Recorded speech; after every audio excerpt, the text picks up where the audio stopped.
Welcome to Your Yes-Filled Life. I'm Brenda Winkle, energetic leadership guide, psychic medium, and somatic coach for ambitious leaders who know their gifts are real and who want to stand fully in them.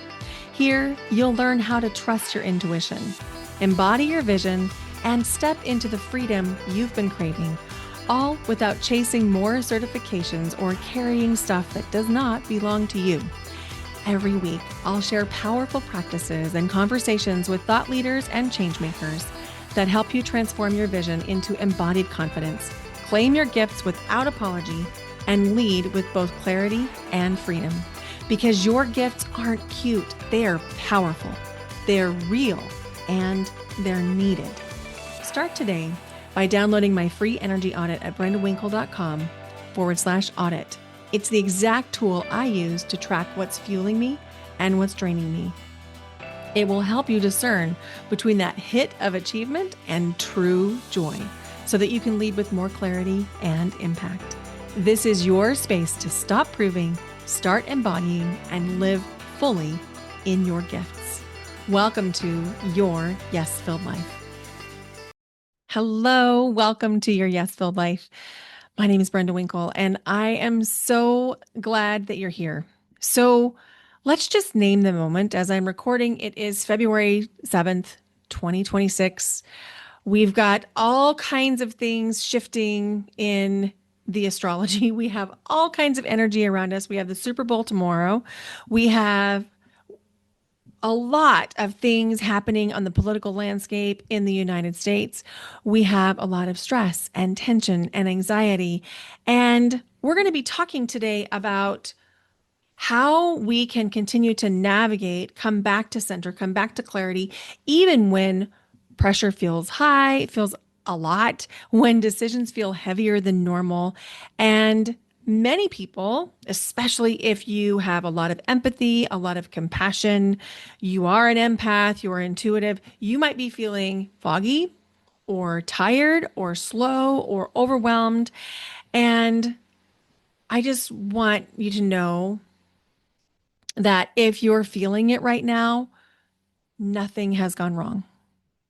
It feels wrong on a lot of levels. It feels wrong, but nothing has gone wrong here.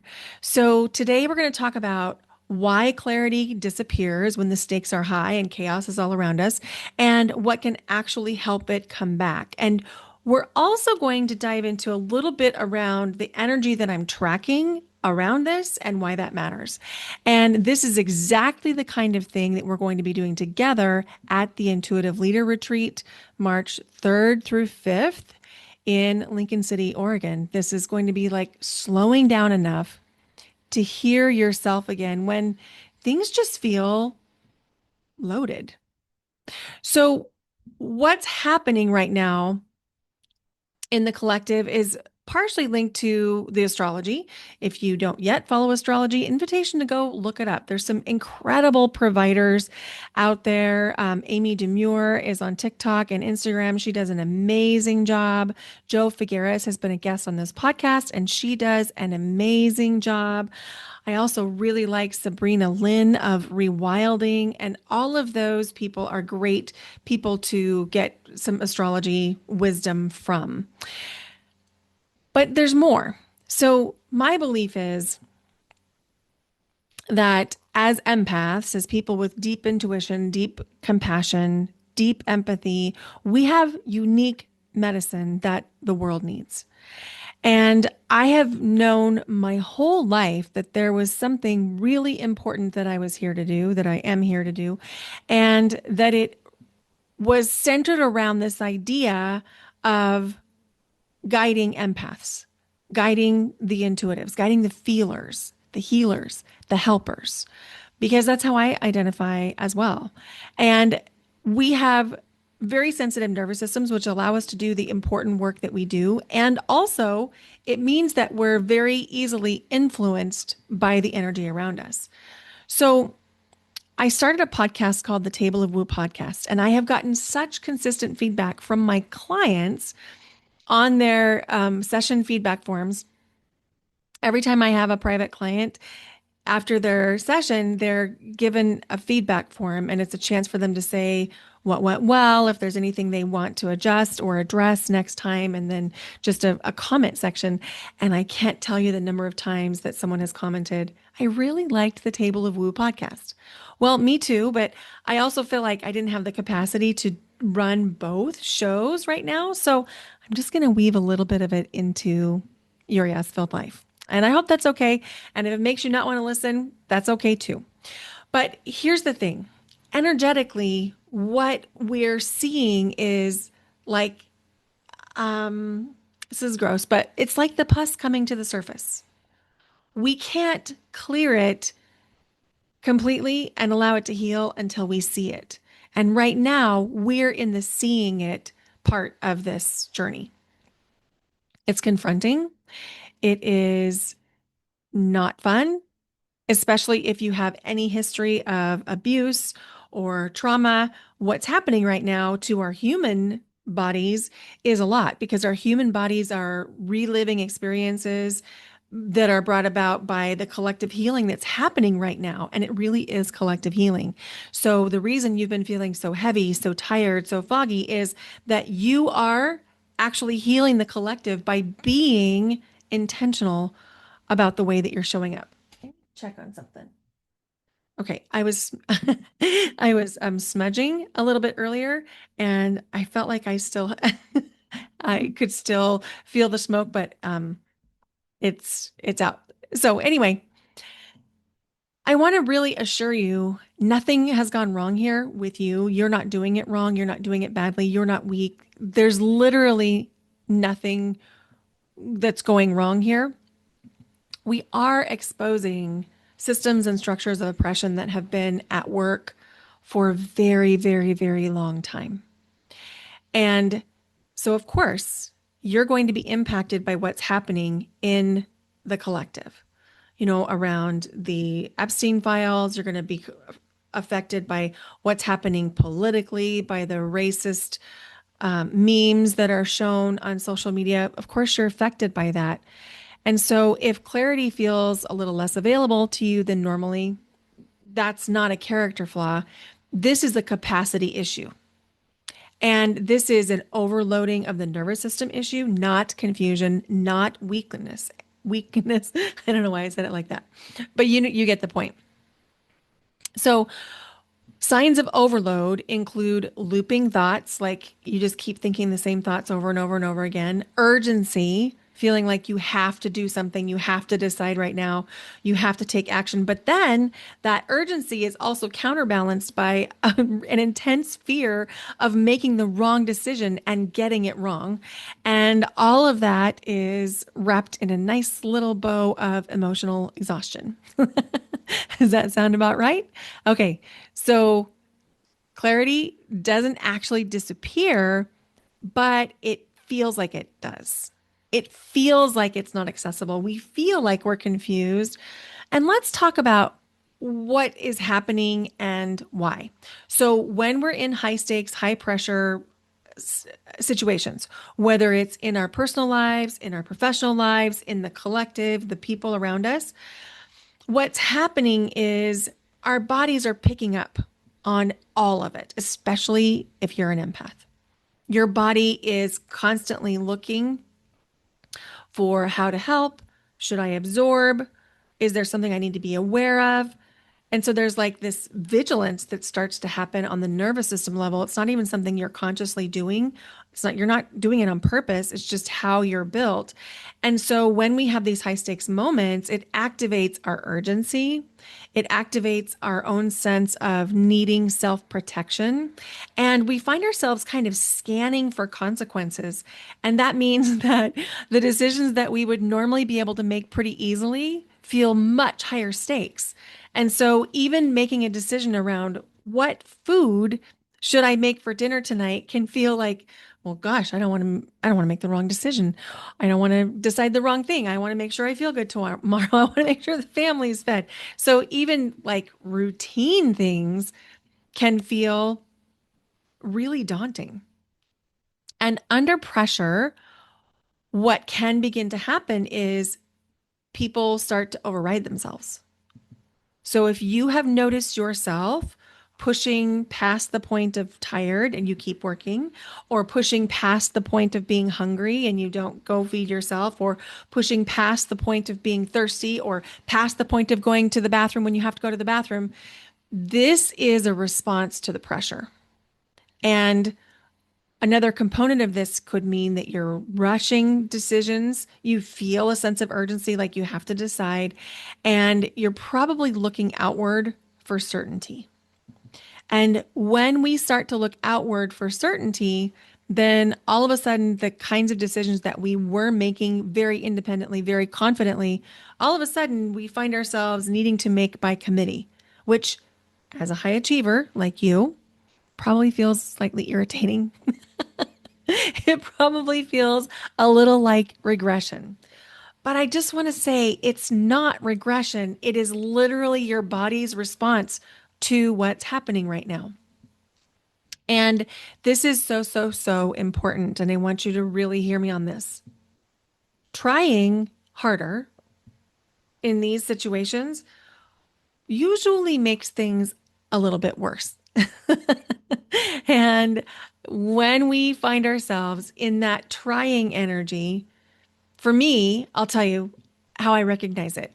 I notice myself reaching for a second, third, or even fourth cup of coffee in the day, which is not typical. I want to have a cup of coffee every day, but I can usually do like one cup and I'm okay. But when this pressure starts to build internally, I start to notice that I'm in two, three, four cups of coffee, and I'm still drinking coffee at 2:30 p.m. when I go out for supposedly like a healthy drink and it's supposed to be like a mushroom coffee. And I'll be like, yeah, add a shot of espresso to that.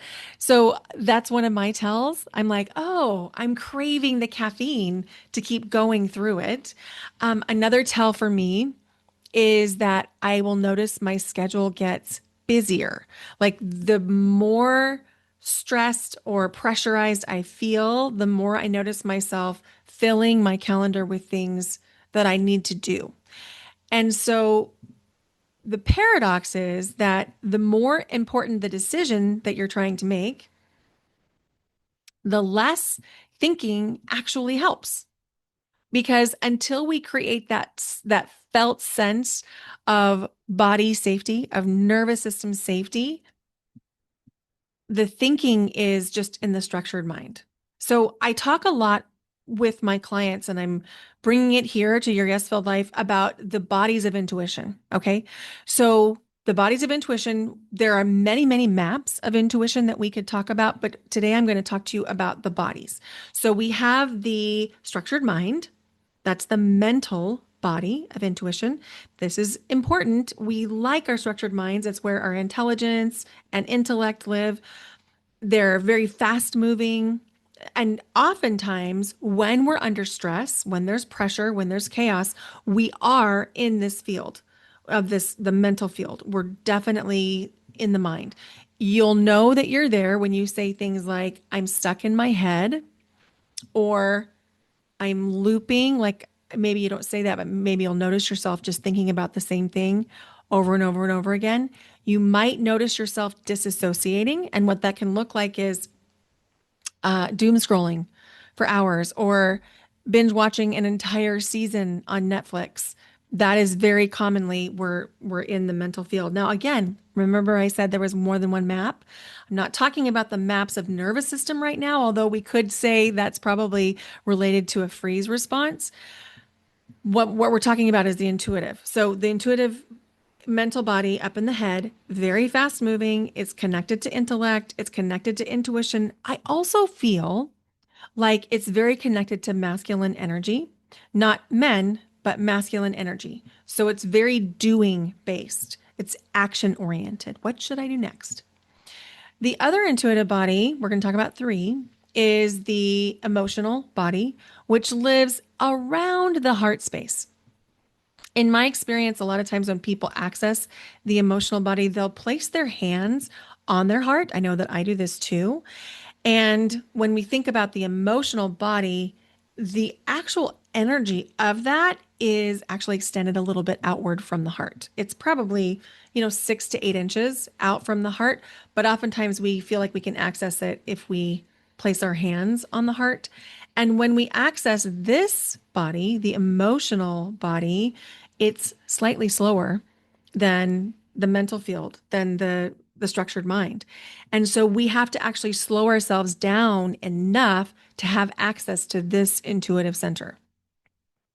And then there's an even deeper intuitive center, which is the intuitive body. And this happens right outside of around the belly button.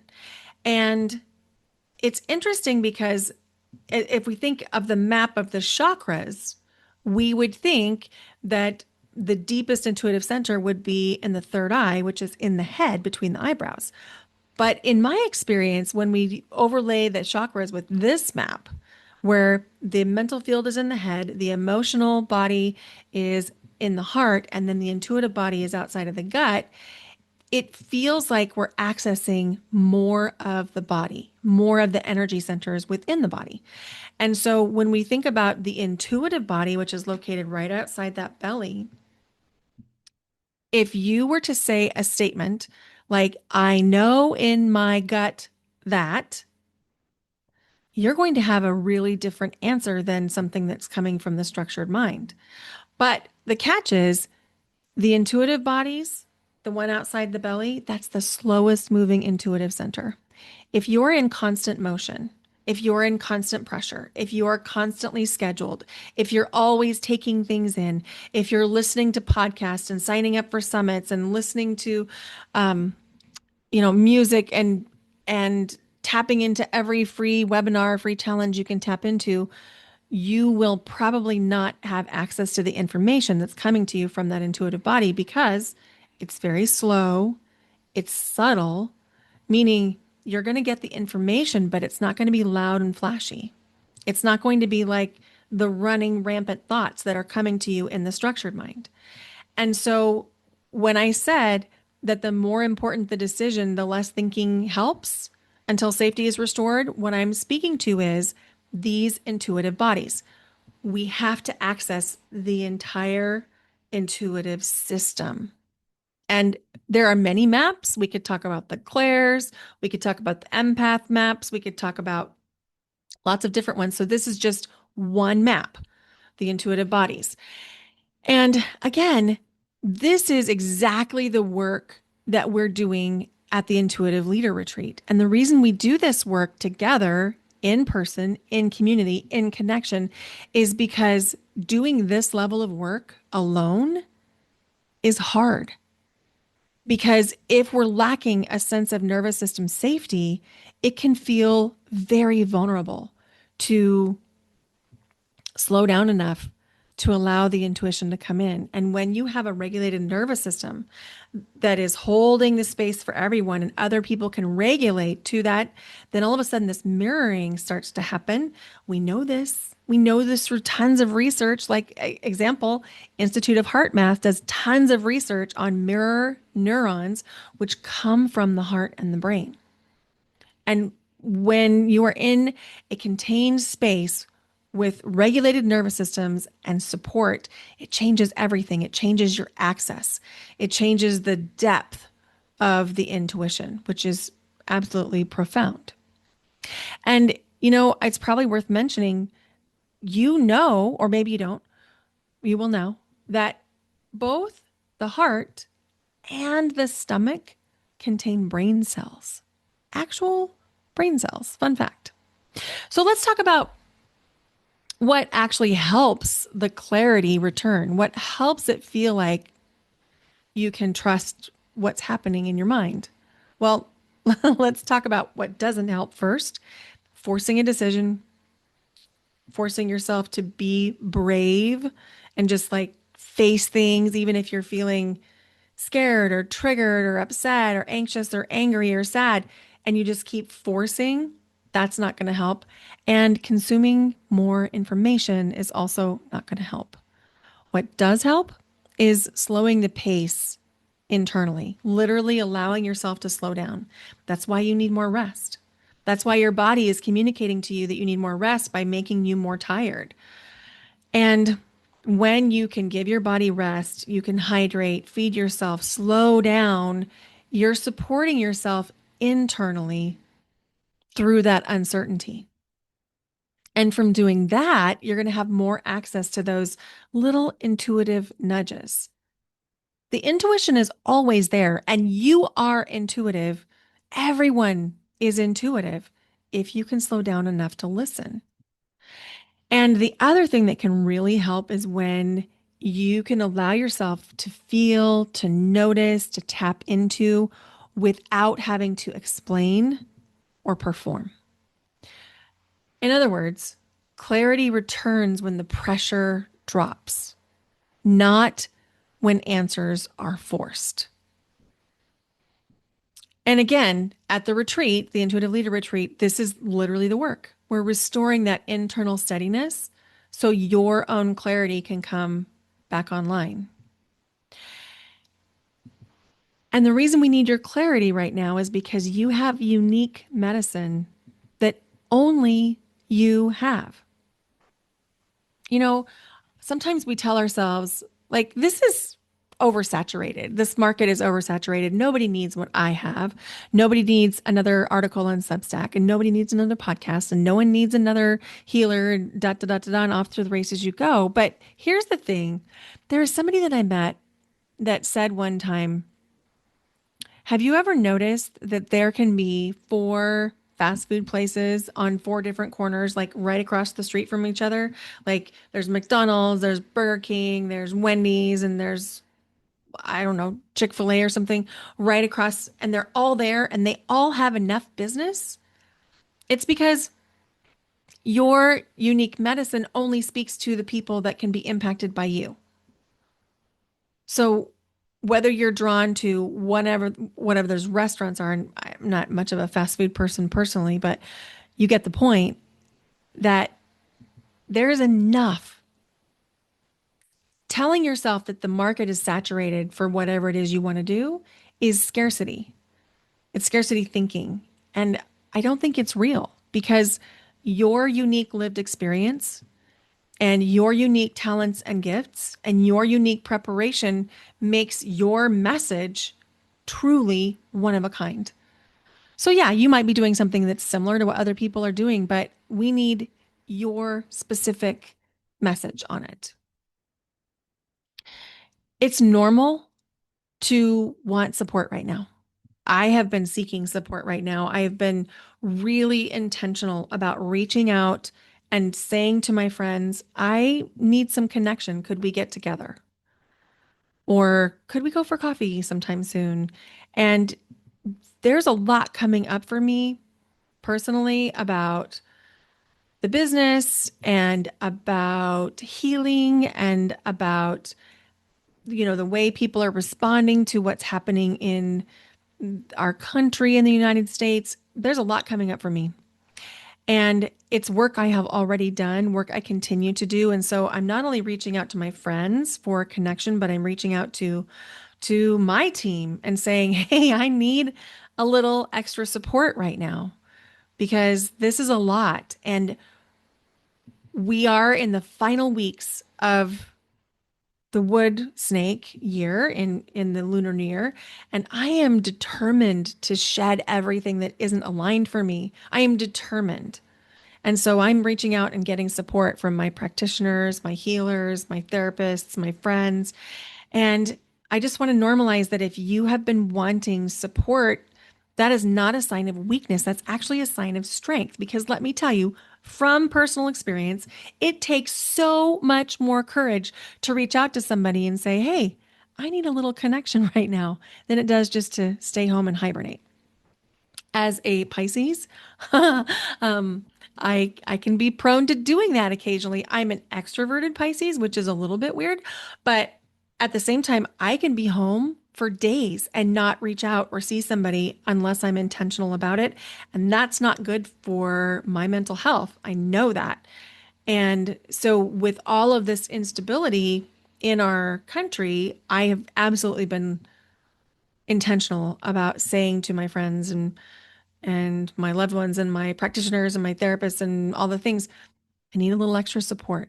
So If that's you, there's nothing wrong with you. It's not a sign of weakness. It's actually a sign of strength. And some people are going to want immersion and spaciousness and time. And if that's you, please go check out the Intuitive Leader Retreat because that might be exactly what you need. And I'll put the link in the show notes. And in case you're not a show notes person, or maybe you're driving, you can go to brendawinkle.com/retreat 2026. And at this time, this is the only in person event that's scheduled for 2026. So if that's been on your bucket list, invitation to take advantage of that. And some people I'm noticing, like what I just mentioned about myself, some people need support right now. And so if you're navigating something acute, a decision, a transition, a moment of overwhelm, I am, for the first time in 4 years, offering single 60-minute sessions for clarity and regulation. This is not something that I have offered at all in the last 4 years. And so it's kind of a big deal where you can get just a single precision support session. So I'll put the link in the show notes for you. It's a Calendly link. You can go right there, pick your time, and check out. It's just precision support and grounded direction. The thing I want you to hear above everything is there's nothing wrong with you. You aren't broken. The way that you're responding to what's happening in the world is completely appropriate. The way that you're speaking up, whatever that is completely appropriate. And the way that you're navigating this is appropriate because this is hitting us all in different ways. So just listen to your body. Give yourself the support that you need right now, whether that's connection or rest or time alone or support. And on Wednesday, on the next podcast episode, we're going to be talking about what to do when this still doesn't help you think clearly without pushing or forcing yourself. So be sure to come back on Wednesday to your Yes Filled Life podcast. And if you could please share this with somebody that you care about, it would mean so much. Thanks for listening. Bye for now. Until next time.